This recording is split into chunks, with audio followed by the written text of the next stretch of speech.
മക്കളോ 10ാം ക്ലാസ്സിലെ സ്നേഹം നിറഞ്ഞ എൻ്റെ വിദ്യാർത്ഥി സുഹൃത്തുക്കളെ, ഈ ചാപ്റ്ററിന് എന്തൊക്കെ ചോദിക്കുന്നല്ല എൻ്റെ മക്കൾ ഡൗട്ട്. മക്കൾ എസ് ചോദ്യം ഈ മൂന്നിൽ ഏതെങ്കിലും ഒന്നായിരിക്കും.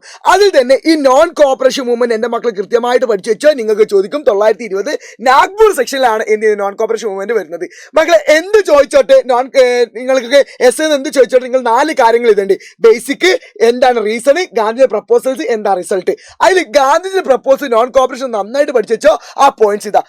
ഈ പോയിന്റ്സ് എങ്ങനെ പഠിക്കുക സാറേ? ഞങ്ങൾക്കാവില്ല, മക്കളെ പേടിക്കേണ്ട. ഈ പോയിന്റ്സ് ഷോർട്ടാക്കി തന്നാൽ മതില്ലേ. ആ ഷോർട്ടാണ് ഞാൻ ഇവിടെ കൊടുത്തത്. ഇതാണ് പഠിച്ചോളി, സ്ക്രീൻഷോട്ട് എടുത്ത് വെച്ചോളി, കൃത്യമായിട്ട് എഴുതി പഠിച്ചോളി. കാരണം ഇതിലെല്ലാ പോയിന്റ്സും നോക്കിയോളി. ബോയ്ക്കോട്ടിങ് കാണാൻ പറ്റും.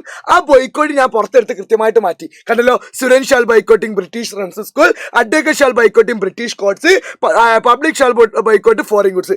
എല്ലാം ബഹിഷ്കരിക്കാനാണ് പറയും വിദ്യാർത്ഥികൾ, വക്കീലന്മാർ, ജനങ്ങൾ. കൃത്യമായിട്ട് പറ്റും. ഒന്നും കൂടി ഉണ്ട് ബോയ്ക്കോട്ടിങ്. എന്താ ചോദിച്ചിട്ടുണ്ടെങ്കിൽ ലെജിസ്ലേറ്റീവ് അസംബ്ലിയും കൂടി എന്ത് ചെയ്യുക, എൻ്റെ മക്കൾ കൂട്ടിയെടുക്കുക. പിന്നെ ഒന്ന് റിസൈനിങ് ആണ്, ഒന്ന് റിട്ടേൺ ആണ്. റിസൈൻ ചെയ്യാൻ government jobs, returning awards and prizes. ഇത് ഷോർട്ടാക്കി പഠിച്ചോളി. ഇത് പഠിക്കുന്നേക്കാൾ സിമ്പിൾ ആയിട്ട് മക്കൾക്ക് പറ്റും.